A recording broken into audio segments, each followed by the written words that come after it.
Willard had an army of rats. Look, everybody, food. And they finally brought him down.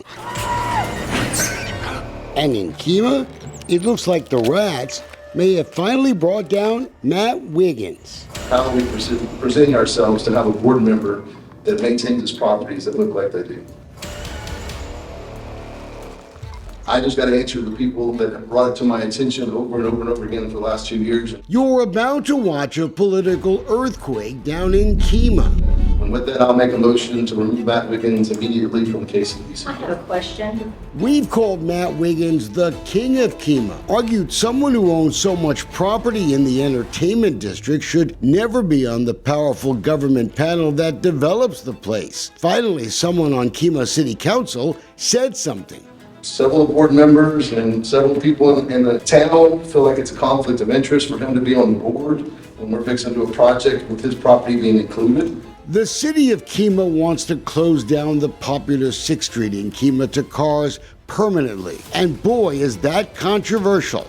A federal lawsuit has already been filed by the owner of the Voodoo Hut. But it's not just the conflict that got Wiggins in trouble. Mr. Wiggins has 4 properties in the entertainment district, all of which are vacant. It's the condition of Wiggins' rundown properties, so close to a popular fish and chips restaurant, and another Kemah fixture scallywag.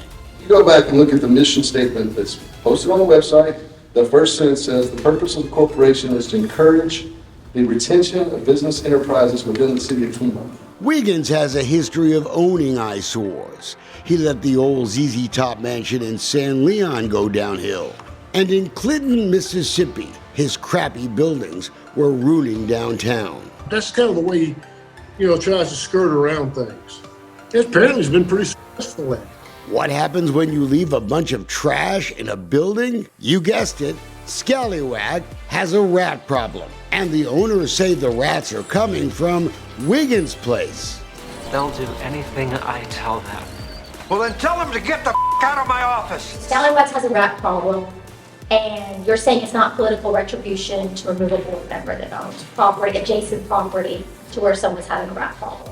You could predict Wiggins' close friend Teresa Vasquez Evans would vote no. Yeah, my information comes from here, yours comes from Matt. That's what happens here. I couldn't tell you how many times I've been up here and heard his words come out of your mouth. Doug Meisinger, too. He lives and works on one of Wiggins' properties. You're the best friends that I ever had.